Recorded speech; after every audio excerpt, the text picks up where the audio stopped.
Hello guys, I'm your mentor Seher Fatma. Today I'm here for you and I have brought very much interesting topic of international relations, that is theories of IR, which probably come in every year of CSS PCS exams in any dimension. So you must know every single theory of IR because it provides basic information related to international relations. आज हम realism and liberalism approach को discuss करेंगे part 1 में, और फिर part 2 में इसकी जो रिमेनिंग थ्योरीज़ हैं उनको हम देखेंगे, और साथ ही जो IR के पास पेपर हैं CSS के उनका हम जायज़ा लेंगे। तो आखिर तक हमारे साथ रहिएगा, और अगर अभी तक आपने हमारे चैनल को सब्सक्राइब नहीं किया तो मेरी आपसे गुजारिश है कि हमारे चैनल को सब्सक्राइब करें ताकि हमारी हर आने वाली वीडियो आप तक पहुँच सके। अब हम यहाँ पे ये देखेंगे कि ये जो रियलिज़म अप्रोच है, ये जो रियलिस्ट है और इसको जो मानने वाले हैं, इसके जो बिलीवर्स हैं, वो क्या कहते हैं, उनकी क्या राय है about realism. According to Morgenthau, power is only source of survival in the field of IR।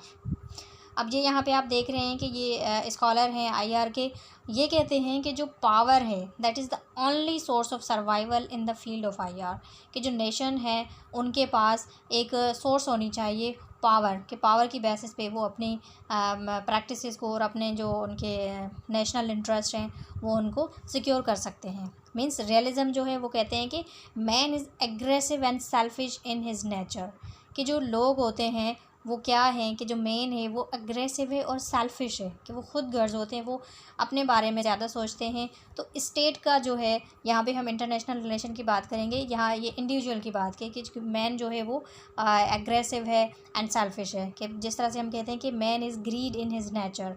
तो सिमिलरली कि स्टेट्स जो होती हैं वो अपने सर्वाइवल के लिए अदर स्टेट के साथ वो कनेक्टिविटी बढ़ाती हैं। तो जो सोर्स ऑफ पावर, कि ये उनके पास एक ऐसा एलिमेंट होता है, एक ऐसी पावर होती है जिसकी बेसिस पे वो डिमांडिंग पोजीशन गेन करना चाहते हैं। अब इसके यहाँ पे कुछ साइलेंट फीचर्स हैं रियलिज़म अप्रोच के। वो क्या कहते हैं, देखिए एनार्की सिस्टम होना चाहिए, which means absence of central government, कि यहाँ पे सेंट्रल गवर्नमेंट्स की कोई भी वहाँ पे जैसे कि एक्सेप्टेंस नहीं होनी चाहिए। Self help, don't rely on others, means जो स्टेट है उसको किसी और पे रिलाई नहीं करना, डिपेंड नहीं होना, उसको अपने लिए, अपने सर्वाइवल के लिए, सिक्योरिटी के लिए अपनी जो उसकी पावर रिसोर्स है उस पर काम करना होगा, कि उसको मिलिट्री पावर बढ़ानी होगी। तो इसलिए कहते हैं कि सेल्फ हेल्प, कि भाई आपने जो भी इंतज़ामात करने हैं अपने लिए, अपनी स्टेट के लिए, तो आपने वो खुद करने हैं, आप किसी और स्टेट पे डिपेंड या पे उस पर रिलाई नहीं कर सकते। देन सर्वाइवल एंड सिक्योरिटी, कि मिलिट्री पावर इज़ नेसेसरी, कि अगर आप चाहते हैं सर्वाइवल एंड सिक्योरिटी तो फिर आपको किस चीज़ की ज़रूरत होगी, मिलिट्री पावर की होगी। तो मिलिट्री में आपकी जो कैपेबिलिटीज़ हैं और उसमें आपकी जो एक्टिविटीज़ हैं वो सरगर्म होनी चाहिए, military power. Then state has moral approach, कि स्टेट जो है उसके पास मोरल अप्रोच होना बहुत लाजमी है, कि बेशक आपके पास ये सारी चीज़ें होनी चाहिए, मिलिट्री पावर होनी चाहिए, लेकिन उसके बावजूद आपने क्या करना होगा कि वॉर को अवॉइड करना होगा, किसी भी सिचुएशन में आप वॉर की तरफ नहीं जाएंगे। तो ये रियलिज़म अप्रोच के पॉइंट्स है।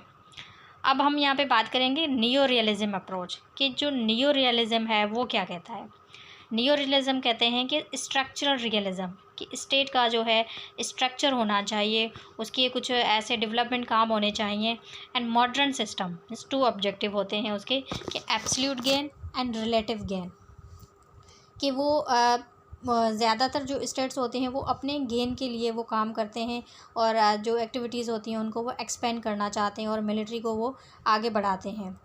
Then security studies, for example military resources, population, कि जो स्टेट है उसको इन चीज़ों पे काम करना चाहिए कि सबसे पहले आपने अपनी मिलिट्री कैपेबिलिटी को उसको एक्सपेंड करना है, उसको बढ़ाना है। देन रिसोर्सेज, के जो आपके पास रिसोर्सेज हैं जैसे कि जो नेचुरल रिसोर्सेज हो गई, तो वो उनको आप किस तरह से यूटिलाइज़ करते हो, उनकी बेसिस पे आप अदर स्टेट के साथ किस तरह से इंगेजमेंट बढ़ा सकते हैं। तो आपने क्या करना होगा कि अपनी रिसोर्सेज पे आपने काम करना होगा, और उनकी बेसिस पे आपने अपने जो रिलेशन है अदर स्टेट के साथ वो ज़्यादा बढ़ाने होंगे।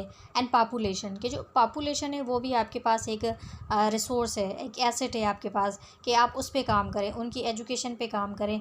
तो जो नियो रियलिज़म है वो यही कहते हैं कि आपको ओवरऑल जो भी डायमेंशंस हैं जैसे कि मिलिट्री, रिसोर्स एंड पॉपुलेशन, उन सब पे वर्क करना होगा।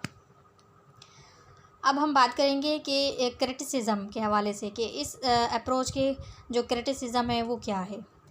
अब जैसे मोरल अप्रोच की हमने बात की कि स्टेट जो हैं उनको किसी भी सूरत में वॉर की तरफ नहीं जाना, कि उनकी मोरल अप्रोच उसको अप्लाई करना होगा। तो यहाँ तो फिर ये इसका जैसे कि after world war two Cuba and military exercise, फिर उनके बीच में इस तरह से क्यों हुआ कि मिलिट्री एक्सरसाइज क्यों हुई, फिर तो ये समझें कि ये फेल हुई।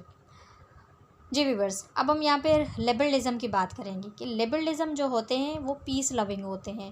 उनकी जो नेचर होती है वो लविंग होती है, वो केयरिंग होते हैं कि वो किसी भी सूरत में एक जो प्रॉब्लमेटिक कंडीशन होगी या फिर वार लाइक सिचुएशन जो होगी उसको वो कभी भी फॉलो नहीं करते और उसके लिए हक़ में नहीं होते। वो हमेशा अमन चाहते हैं, पीस चाहते हैं।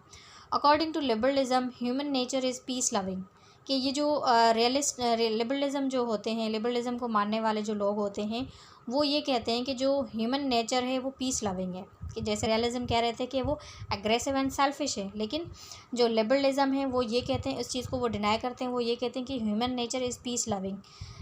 तो अब हम इसको देखेंगे ये किस तरह से है। अब यहाँ पे इसके कुछ सिग्निफिकेंट पॉइंट्स हैं। Organisational development for peace process, कि हमें क्या करना चाहिए, मींस स्टेट को क्या करना चाहिए कि जो ऑर्गेनाइजेशनल डेवलपमेंट पे काम करना चाहिए for peace process, like UNO, कि यूएनओ का जो वजूद आया, उसकी जो इस्टेब्लिशमेंट हुई वो क्यों हुई, वो इसी वजह से हुई कि स्टेट के बीच में उनकी जो कोलाब्रेशन होनी चाहिए, उनके रिलेशंस अच्छे होने चाहिए, फ्रेंडली रिलेशन होने चाहिए, ताकि जैसे कि वो वार को अवॉइड करें और उसकी तरफ हरगिज़ ना जाएं। तो यूएनओ का जो वजूद आया वो इसी वजह से आया। Then structure of society will be unified, कि जो स्ट्रक्चर ऑफ सोसाइटी का हो वो यूनिफाइड होना चाहिए। वो स्ट्रक्चर ऐसा होना चाहिए कि वहाँ पे आपके कोई भी एम्बिग्यूटी नहीं होनी चाहिए स्टेट्स को लेकर। तो और फिर इकोनॉमिक जोन को लेकर कि आपने स्टेट की भलाई के लिए, उनकी इकोनॉमिक वेलबींग के लिए किस तरह से एफर्ट पुट करनी है। Then right of self determination, means यहाँ पे जो ह्यूमन राइट्स हैं उनको प्रमोट किया गया है कि उनके पास राइट होना चाहिए कि वो जिस तरह से चाहें वो अपनी लाइफ को सर्व कर सकते हैं। तो फिर यहाँ पे क्या है कि जो स्टेट होल्डर्स हैं उनको चाहिए कि वो अपने सिटीजन्स को उनके राइट्स की सिक्योरिटी प्रोवाइड करें। उनको ओवरऑल वो जिस तरह से वो अपनी लाइफ सर्व करना चाहते हैं उनके पास वो फुल फ्रीडम होना चाहिए।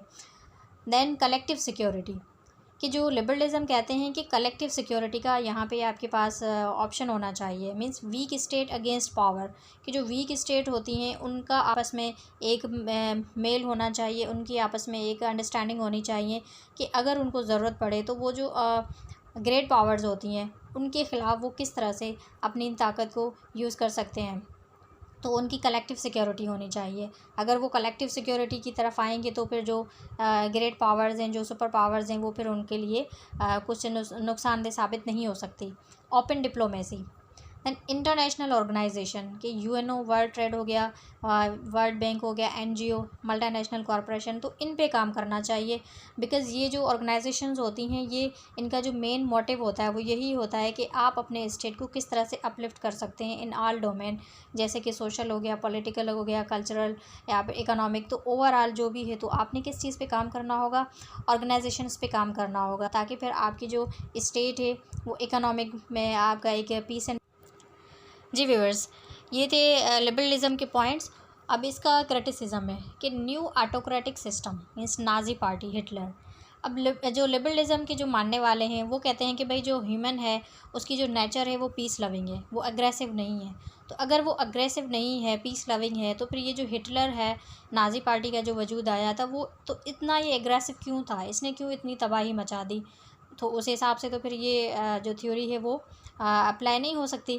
Then world war two happen, कि जो वर्ल्ड वार टू थी वो भी फिर क्यों हुई, कि जो अगर लोग थे, क्योंकि जो स्टेट को जो रन करने वाले होते हैं वो लोग ही होते हैं, तो अगर वो पीस लविंग होते तो फिर वर्ल्ड वार की तरफ क्यों बढ़ते। दैट मीन्स कि ये जो थ्योरी है ये भी काफ़ी हद तक इस पे जो इसके जो पॉइंट्स है वो उस पर रिलाई नहीं करती। जी व्यूअर्स, अब यहाँ पे ये मैंने इसका कंपैरिजन दिया है ताकि फिर आपको और अच्छे से अंडरस्टैंड कर लें आप इस चीज़ को, कि जो रियलिज़म है वो एम्फसिस ऑन पावर, कि वो सिर्फ़ और सिर्फ पावर की बात करते हैं, बस उसकी डायमेंशन चेंज होती हैं, कि जैसे सॉवरेंटी हो गया, military power, geography, nature resources, industrial capacity, population, diplomacy, government strength. तो ये सारे जो एलिमेंट्स हैं वो पावर की तरफ आते हैं, कि उनमें आप किसी न किसी तरह से आपने लिंक करना होता है कि आप अपनी पावर को कैसे एक्सपेंड कर सकते हैं। लेकिन जो लिबरलिज्म होते हैं वो एम्फसिस ऑन प्रिंसिपल्स, कि वो प्रिंसिपल्स पे एम्फसिस करते हैं, रिलाई करते हैं। फ्रीडम होना चाहिए, human rights, development, cooperation, education, environment, democracy, डिसआर्मामेंट, self determination. तो ये जो लिबरलिज्म है वो प्रिंसिपल को फॉलो करते हैं, वो मोरल वैल्यूज़ को ज़्यादा वैल्यू देते हैं।